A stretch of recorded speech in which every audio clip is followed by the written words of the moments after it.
Jó 11, 1 e 2 e o versículo 7. Então respondeu Zofar, o namatita: porventura não se dará resposta a esse palavrório? Acaso tem razão o tagarela? Verso 7. Porventura desvendarás os arcanos de Deus?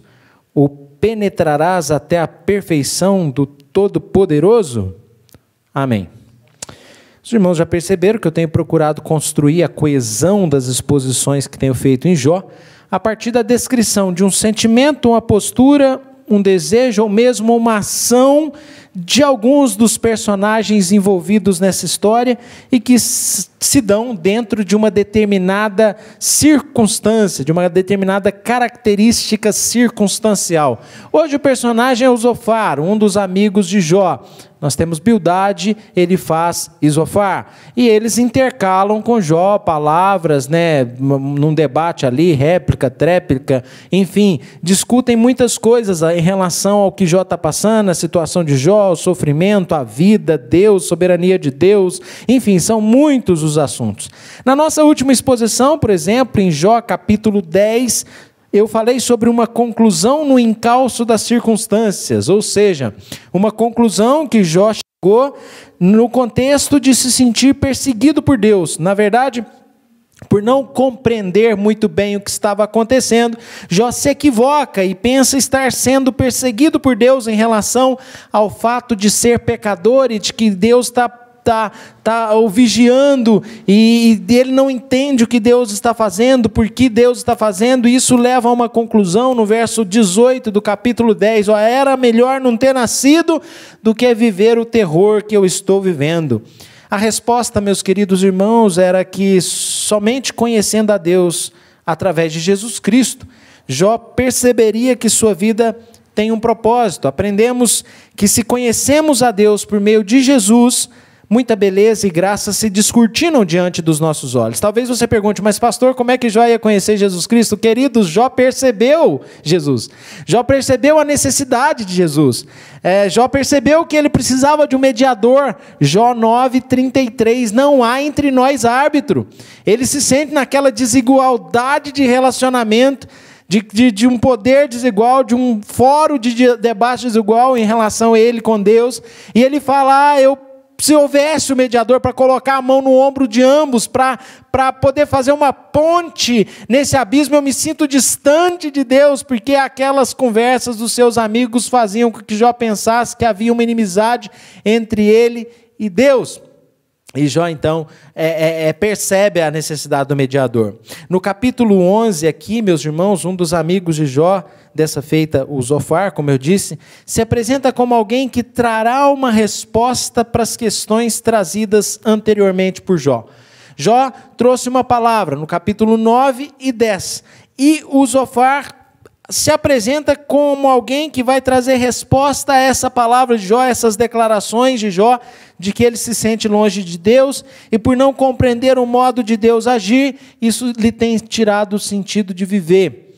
Meus irmãos, a partir das últimas falas de Jó, nós percebemos que o próprio Jó está apontando para o fato de que nós precisamos do mediador. Isso está claro para nós, para que a gente possa conhecer melhor o agir de Deus. E nós lemos nesse culto que sim, o mediador é a expressão exata do ser de Deus. O mediador é a resposta. O mediador é o caminho, a verdade e a vida. O mediador é a expressão de Deus, do Deus encarnado, do Deus que se aproximou de nós. E o Zofar quer dar uma resposta para Jó nesse capítulo 11. Jó falou no verso 9 e 10 que precisa de um mediador porque ele não está entendendo o que Deus está fazendo. E, de fato, a gente só pode entender melhor o sofrimento a partir da consciência da pessoa de Jesus. E aí, Jó não trouxe perguntas no capítulo 9 e 10. Em outros capítulos, Jó faz um monte de perguntas, mas aqui não. Ele não trouxe perguntas. Jó tem conclusões óbvias sobre a nossa pequenez de uma existência efêmera diante da imensidão de uma essência eterna. A grandeza, infinitude, eternidade, imensidão de Deus estão claras para Jó. São óbvias, e por isso ele chama por um mediador que diminua essa distância entre criatura e Criador. Mas Zofar quer respondê-lo com o óbvio. Por isso que eu falei sobre a obviedade das circunstâncias como tema da nossa mensagem. A situação não é de dúvida, mas de clareza. Para Jó, a clareza de que precisa de um mediador para entender melhor a Deus. Então nós temos essa proposta de solução para as palavras de Jó, trazida por Zofar no capítulo 11. E eu chamo a atenção que ele quer dar uma resposta. No verso 2 ele diz: porventura não se dará resposta a esse palavrório? Não se dará resposta a Jó? O problema é que a resposta que Zofar traz é uma resposta na obviedade das circunstâncias. Está óbvio que de fato existe uma distância entre criatura e Criador. Está óbvio. E Jó já ofereceu a melhor resposta, um mediador. Mas o Zofar vem trazer aqui uma resposta, ou tem a pretensão de dar essa resposta que, na sua ideia, vai envergonhar a Jó. Veja o verso de número 3. Sem que ninguém te envergonhe, no final do verso 3. Então Zofar promete uma resposta que vai envergonhar Jó. Só que quando eu olho para essa resposta de Zofar, eu temo é que quem está passando vergonha aqui é o Zofar.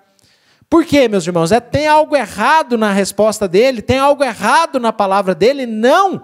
As palavras dele são belíssimas, mas são muito óbvias. Jó já disse isso no capítulo 9 e 10, mas ele está ali trazendo uma palavra que não responde nada, porque Jó não trouxe pergunta, Jó trouxe conclusão. Eu preciso de um mediador, e a Bíblia inteira nos aponta essa realidade.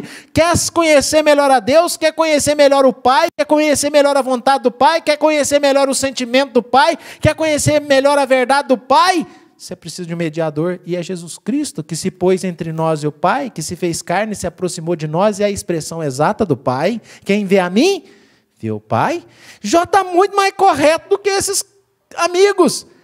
E ele disse isso no capítulo 9 e 11, especialmente no capítulo 9 e 10, especialmente no verso 33. Não há entre nós o mediador, e eu sinto falta do mediador, mas você já conhece o mediador, porque ele foi revelado nos evangelhos, está na Escritura. Você pode compreender muito melhor a vontade e os sentimentos do Pai por você, por causa de Jesus Cristo, que se encarnou, que é a expressão do amor do Pai. Mas é interessante que Zofar refere-se às palavras de Jó como palavrório, verso 2, aqui de uma maneira rude, né? A verdade que há alguns exageros por parte de Jó, que o mesmo Jó se lamentará no verso 6 do capítulo 42. Falei do que não conhecia, coisas maravilhosas demais para mim. No entanto, meus irmãos, a desaprovação e a resposta que Zofar trouxe para Jó demonstrou claramente que ele não escutou o coração de Jó, que ele não escutou as palavras de Jó, que ele não entendeu que Jó está ali, na verdade, declarando que eu me sinto muito pequeno diante de Deus, eu não consigo entender o que Deus faz, e só se eu tivesse um mediador, porque Deus não é homem, ele diz. Mas Jó apontava para nós que Deus se faria homem, foi reconhecido em figura humana, e essa é a resposta. Essa é a resposta, não as coisas que Zofar vem falar, porque a resposta que Zofar vem trazer, meus irmãos, considerada à luz das profundas reflexões de Jó, elas não trazem nada, porque Zofar considera essas profundas reflexões de Jó, clamando por um mediador, Jó clamando por conhecer a Jesus, Zofar considera como parolas, verso 3, Parolas são palavras, são falas, são discursos, mas que não carecem de profundidade. Jó é muito mais profundo do que Zofar. E não só isso, mas Zofar considera zombaria. Verso de número 3, e zombarás tu, quer dizer, aquelas reflexões tão profundas e maravilhosas de Jó que já apontam para Jesus, para esse cara aqui da ortodoxia, do convencional, da obviedade. Tudo aquilo são parolas, são zombarias. Ele está muito perdido nas suas tradições, nos seus conceitos tão simplistas em relação a Deus. A sabedoria de Zofar, meus irmãos, é insípida, é sem sabor, comparada às profundas expressões de Jó, no capítulo 9 e 10, sobre as quais aprendemos muito, e você pode aprender mais se você quiser assistir e ter ali essa linearidade de compreensão desse livro. Mas eu quero falar um pouco mais dessas palavras de Zofar, porque a partir do verso 4, nós consideramos aqui os versos de 1 a 3, mas a partir do verso 4, Zofar vem questionar a afirmação de Jó sobre a sua inocência, e afirma que Deus sabe o que você fez. Ele fala, Jó, se Deus falasse, você ficaria envergonhado. Mesmo que você tenha esquecido do que você fez, Deus não esqueceu. Deus até permite, né? Deus até, você diz que é inocente, mas na verdade você esqueceu do que se fez e Deus permite que você se esqueça. No verso de número 6, olha, sabe, portanto, no final do verso 6, que Deus permite que seja esquecida parte da tua iniquidade. Então o que Zofar está fazendo? É exatamente o que eu disse para vocês. Ele está questionando a inocência afirmada por Jó, porque no capítulo 10 ele diz no verso 7, olha, bem sabes tu, falando com Deus, que eu não sou culpado. O Senhor sabe que eu não fiz nada. Não é que Jó está se apresentando como pecador. Isso Zofar coloca na boca de Jó. Jó não disse isso, mas se você olhar aqui no versículo de número 4, Zofar está colocando palavras na boca de Jó. Veja, ele diz assim, pois dizes, a minha doutrina é pura e sou limpo aos teus olhos. Não, de jeito nenhum. Se você voltar aos textos de Jó, ele diz, se você voltar às palavras de Jó, ele diz que ele tem miséria, que ele é pecador. Veja, se eu levanto a cabeça no verso 15 do capítulo 10, eu estou cheio de ignomínia e olho para a minha miséria. Ele tem a plena consciência de que ele é pecador. A questão é em relação àquilo que ele está passando. Se aquilo é proveniente de algum pecado que ele fez. Jó tem consciência do seu pecado. O que Jó tem consciência também é que ele não fez nada que mereça aquela punição.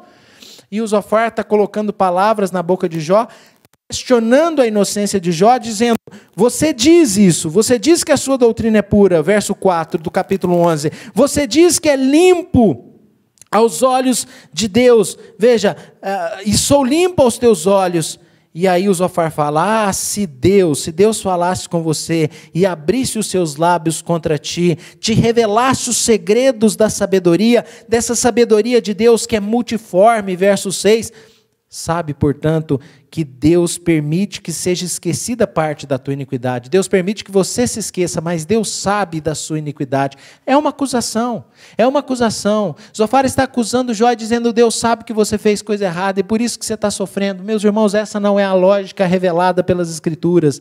As Escrituras não nos ensinam isso, que sofrimento é punição de Deus. As Escrituras nos ensinam que o sofrimento está no mundo por causa do pecado, mas que Deus usa esse sofrimento para nos aperfeiçoar, e isso aconteceu com Jó. E não somente para nos aperfeiçoar, quer dizer, ele é algo que é inerente à nossa vida, mas se você está em Cristo, ele já não é mais fruto de uma condenação do pecado do Éden, ele na verdade é parte da sua vida, e Deus usa todas essas coisas para o bem daqueles que o amam. Mas isso nós aprendemos em Jesus, porque em Jesus a ira de Deus é despejada e não há ira sobre nós. Nós não estamos sob a ira de Deus. Então o sofrimento que você passa não é consequência dos seus atos maus, porque Cristo já pagou o preço dos seus atos maus. Os sofrimentos que você passa é inerente a essa vida decaída depois do Éden, e que Deus usa para os teus filhos com um propósito aperfeiçoador. Então saiba que Deus, e por isso que Tiago fala, né, estás feliz por passar por muitas tribulações. Por quê? Porque através da tribulação há um aperfeiçoamento. Então essas palavras, essa resposta que Zofar está trazendo não responde nada, porque Jó não perguntou nada. Jó, de maneira muito mais profunda, expressou que se sente distante de Deus, que só um mediador poderia trazer mais clareza para ele entender o seu sofrimento. E eu digo, só Jesus que pode de fato trazer mais clareza para entendermos os nossos sofrimentos, porque aqui eu estou lhes mostrando que só Jesus pode nos fazer entender que sofrimento não é a ira de Deus sobre nós.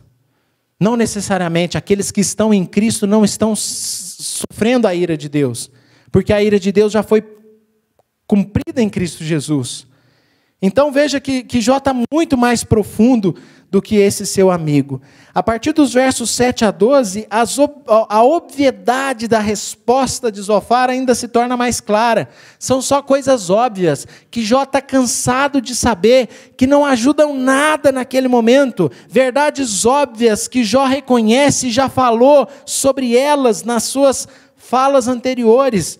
São belas as palavras de Zofar, mas são óbvias, são claras. Jó não tem dúvida nenhuma disso.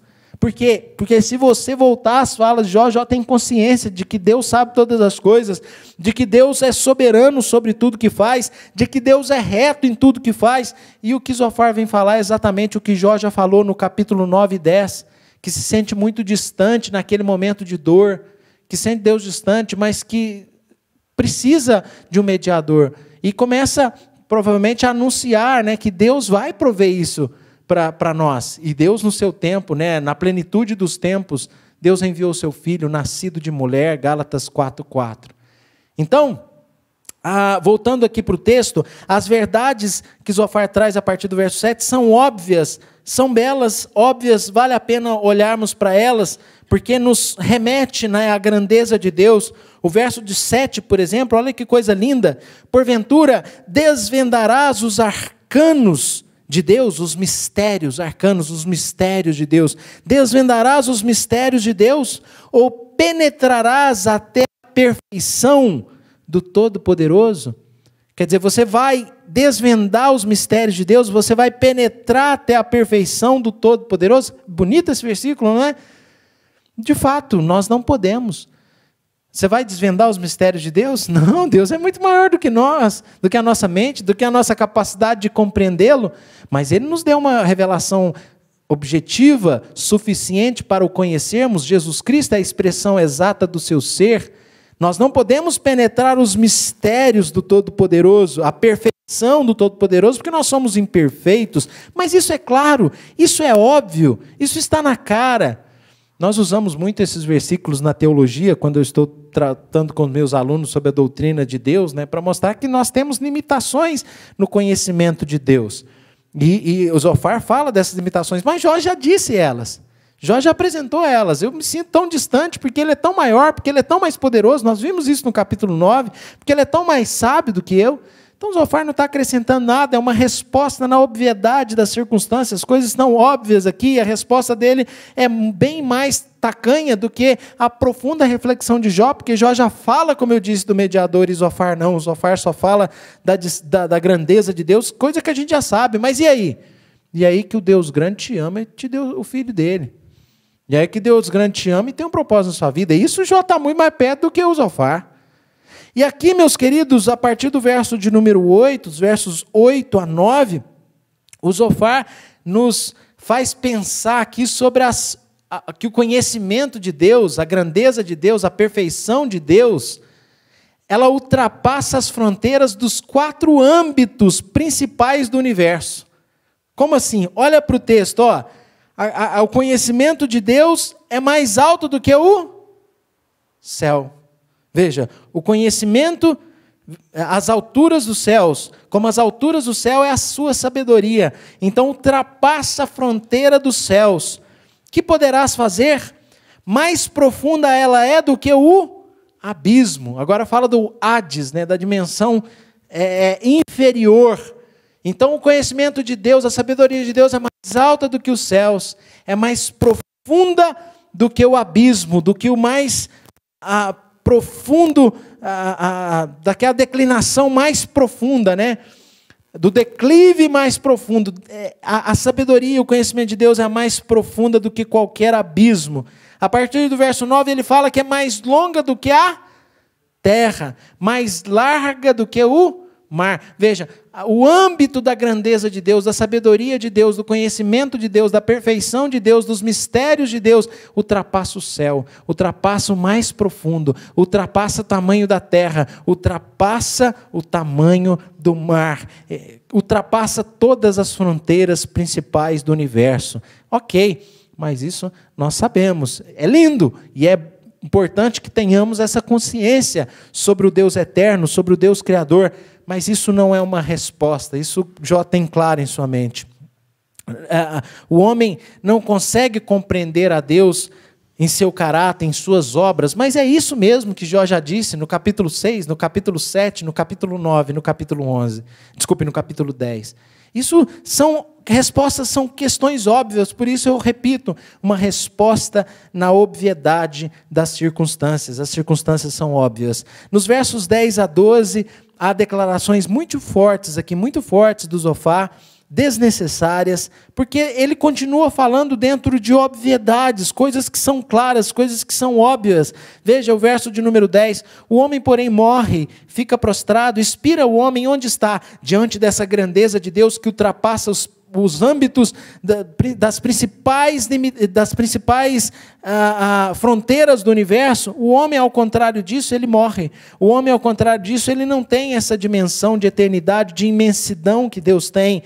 O homem não. O homem, aonde está? Ele expira, verso 10. Como as águas do lago se evaporam e o rio se esgota e seca. Ele remonta aqui um contexto de seca, num período sazonal, em que aqueles rios que não são perenes, aqueles lagos secam e a gente vê aqueles brejos rachados, especialmente na região do Oriente. Isso é muito comum quando vem a seca e os lagos vão embora. E assim é o homem é efêmero, o homem não é perene. Verso 12, assim o homem se deita, verso 12, e não se levanta. São questões claras, são consciências reais da vida, nessa condição decaída que nós vivemos, mas que são muito óbvias. Então a resposta de Zofar se dá numa obviedade de circunstâncias. E é interessante que ele diz, no verso... Desculpe, meus irmãos, eu estou aqui no verso 14, Eu fui agora lá no capítulo 14, desculpe, meus irmãos, eu fui lá no capítulo 14 porque o ventinho foi aqui, mas são realidades, aqui vai ser falada depois, e eu atribuí a Zofar palavras que são de Jó sobre a brevidade da vida, desculpe os irmãos, mas voltando aqui para o texto, ele fala no 8 e 9 sobre essa dimensão das coisas, e ele fala nos versos 10, agora sim, sobre aquilo que eu falei, o discurso forte de Zofar, palavras desnecessárias. Ele diz, se ele passa e prende alguém e chama juízo, quem o poderá impedir? Quem pode impedir Deus de trazer juízo sobre alguém? Porque ele conhece os homens vãos e sem esforço vê a iniquidade. Deus conhece homens vãos, homens que não servem para nada, Veja como é forte isso. Será que ele está aqui insinuando que Jó é uma pessoa vã? Depois que Jó trouxe raciocínios tão profundos sobre o mediador, já apresentando Jesus no Antigo Testamento, e aqui ele fala que os homens vãos, e Deus vê a iniquidade dos homens vãos. Será que ele está insinuando que Jó é um homem vão? Pode ser. E olha que coisa mais óbvia que ele diz no verso de número 12, mas o homem estúpido se tornará sábio quando a cria de um asno montês nascer homem. Ele usa, na verdade, um antigo provérbio, um antigo provérbio a respeito da tolice, que, na verdade, o homem estúpido se torna sábio quando a cria de um asno montês nascer homem. Quando a cria de um jumento, daquele contexto, um jumento específico, nascer ser humano, o homem vai ser inteligente. Então, na verdade, o homem nunca vai ser inteligente. Aqui são, como eu disse, um provérbio do seu tempo, da sua cultura, e é uma coisa clara, de fato, o homem não é dotado da sabedoria de Deus quando nós comparamos a sabedoria revelada que ultrapassa as principais fronteiras do universo, céu, abismo, mar, terra. O que é a sabedoria do homem? O homem nunca vai ser sábio como Deus, só que isso são questões óbvias, como eu disse. Óbvias tais quais as questões que vão vir depois, no verso 13, quando Zofar chama Jó aqui ao arrependimento, lhe garantindo alívio, caso ele se volte para Deus pedindo perdão. Tudo vai passar e vai ficar para trás.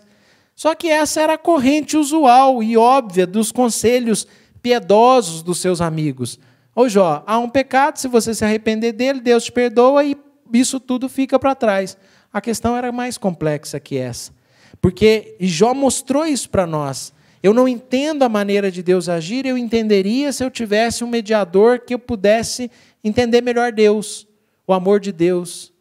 Então, Jó tem consciência de que a questão é bem mais profunda, e o Zofar está trabalhando nas questões, ou de um jeito muito óbvio. Ele simplesmente fala, se você se arrepender, arrepender do quê? Jó não fez nada. Esse sofrimento não tem a ver com uma punição, com o juízo de Deus.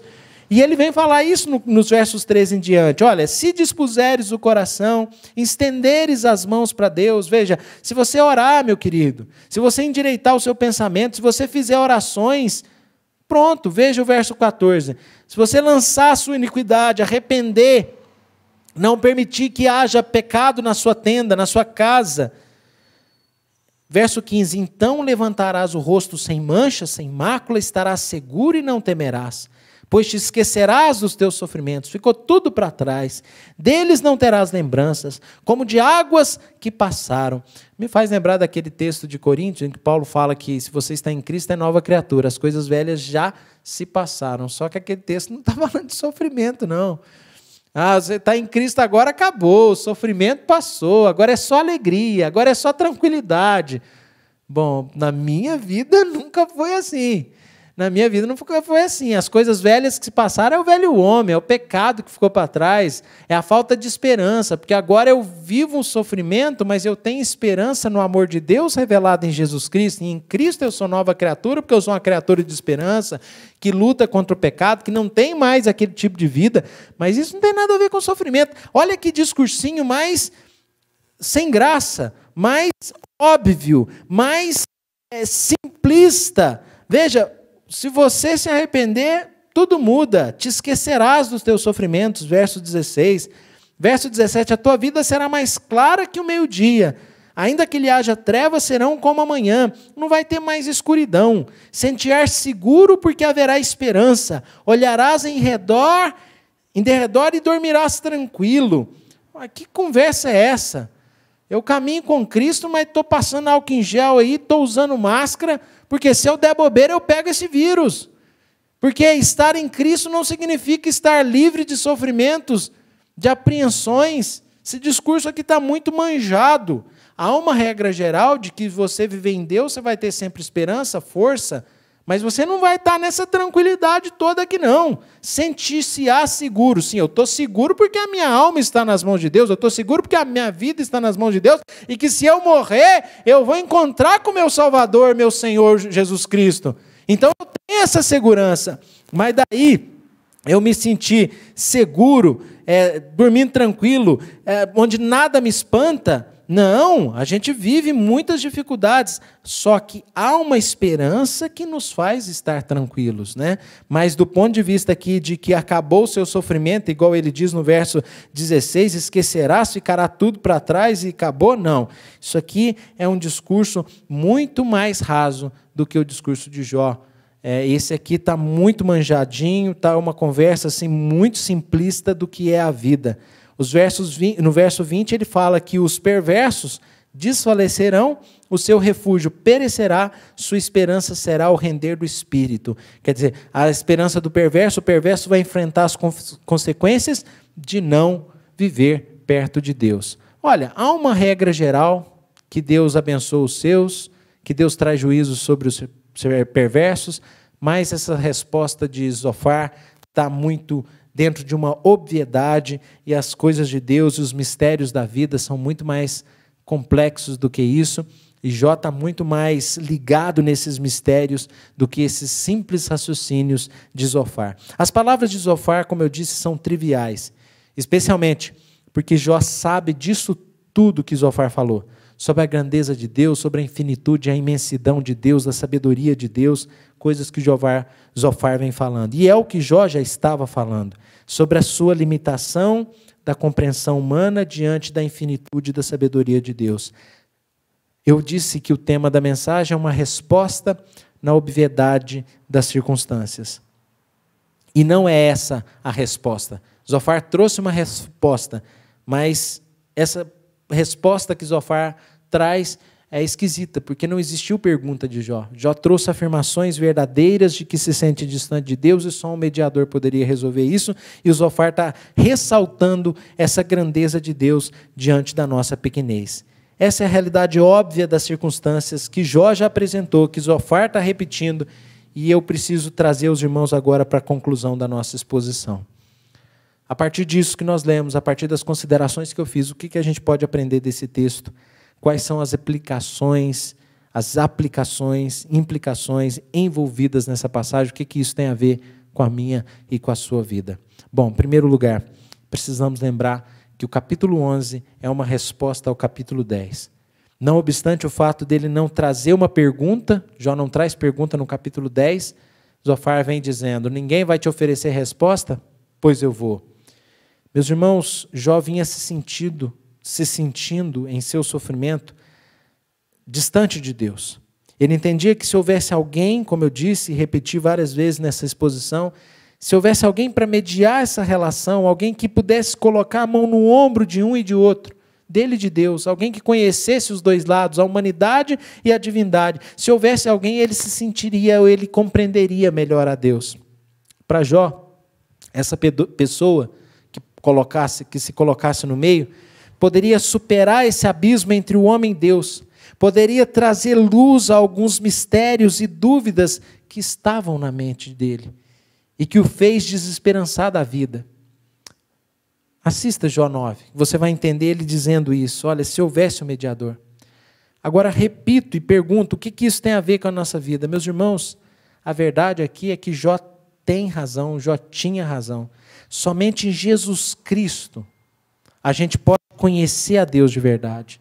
E esse texto nos mostra mais do mesmo, quando o Zofar fala aqui da grandeza de Deus, essa revelação da grandeza do Criador.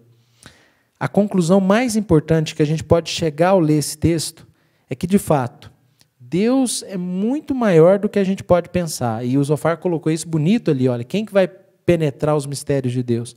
Quem vai conhecer a perfeição de Deus? Ela ultrapassa as principais fronteiras do universo, seja céu, seja abismo, seja terra, seja mar. Quem vai conhecer? Só que isso, meus irmãos, não é a saída no sofrimento de Jó. A saída não é reafirmar aquilo que todos nós já sabemos, que Jó já sabia, sobre a grandeza de Deus e a nossa pequenez. A verdadeira resposta, quem nos trouxe, foi Jó.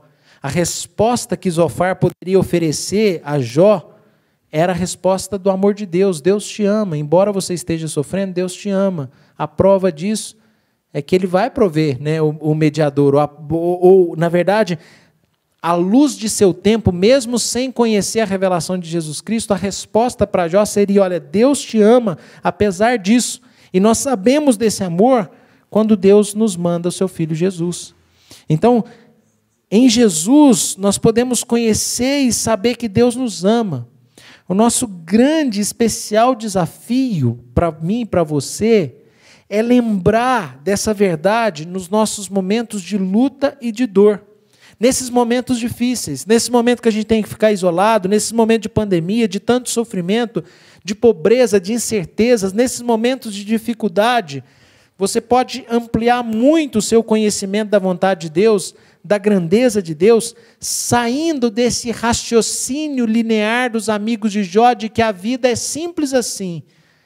Ah, isso tudo que a gente está passando é por causa da impiedade do mundo, ou isso que eu estou passando é por causa do meu pecado e tal. Oh, Deus abençoa quem anda correto, Deus pune quem anda errado. Não! Essa linearidade racional diminui muito da grandeza e da glória de Deus. Por quê? Porque quando você estiver sofrendo, lembre que Deus sofreu na cruz.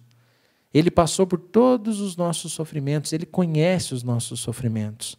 Lembre-se de que isso não é nada perto do que você tem pela fé em Jesus Cristo. O que? Essa dor que você está passando, que eu estou passando, essas apreensões, esses momentos difíceis que a gente passa nessa vida, nesse mundo, nesse contexto, não é nada perto de todas as bênçãos que nós temos em Jesus Cristo nas religiões celestes. Ele nos abençoou. Quando Paulo escreve para a igreja de Éfeso, ele diz, ele nos abençoou com toda sorte de bênçãos nas regiões celestiais. Como? Porque ele nos escolheu nele, em Jesus Cristo, nos predestinou, nos separou, nos justificou, nos redimiu. Está lá em Efésios, capítulo 1, a partir do verso 3, Paulo falando que Deus separou um povo, escolheu um povo e fez isso tudo em Jesus Cristo. Podemos estar em pandemia, podemos ter consequências dessa pandemia, podemos passar aperto, mas só uma coisa que você jamais pode duvidar: do amor que Deus tem por você que está em Jesus Cristo. Deus te ama, passe o que você passar, Deus te ama. E eu estou falando isso não é porque eu acho, não. Eu estou falando para você, não é porque eu acho, não, é porque está aqui, que Deus nos amou tanto que deu o seu Filho. Se você está em Cristo, você está no amor de Deus. Você é alvo do amor de Deus. E nós precisamos lembrar disso, em qualquer situação. Jó está muito correto, porque ele pensa no mediador aqui, já anuncia para nós a necessidade do mediador, nós compreendemos isso, e depois temos a revelação na Escritura de Jesus Cristo, a plenitude do ser de Deus, a expressão exata, o caminho, a verdade e a vida. Quem vê a mim vê o Pai. E quem olha para Cristo vê o amor encarnado, vê a graça encarnada. Jesus realmente nos amou e nos amou ao ponto de dar sua vida por nós. Então, Zofar trouxe uma resposta na obviedade das circunstâncias. Zofar falou mais do mesmo. Agora, para além de saber da grandeza de Deus e da nossa pequenez, da santidade de Deus e do nosso pecado, da imensidão de Deus e da nossa minúscula condição de vida, da infinitude de Deus e da nossa finitude, da eternidade de Deus e da nossa efemeridade, para além disso, nós temos que pensar no que há no meio, que é o Deus encarnado, que diminui essa distância, porque Ele se fez homem, Ele é o Deus que se fez homem, e Ele quebra essa distância. Para além de pensar da grandeza de Deus e da nossa pequenez, pensemos no amor de Deus, que mesmo sendo o eterno, mesmo sendo soberano, como nós cantamos, apesar do que tu és soberano, né? Apesar da glória que tens, tu te importas comigo também, e te importa sim, porque Ele deu o seu Filho. Deus te ama sim, jamais duvide do amor de Deus. Deus não te deu motivo para duvidar do amor dele. A partir do momento que Ele deu o seu Filho, está declarado o seu amor. Em Cristo nós podemos saber que Deus verdadeiramente nos ama. Deus nos ama. Confie no Senhor, descanse no Senhor e no amor de Deus. Não tem nada melhor para você fazer nesses momentos difíceis que nós passamos.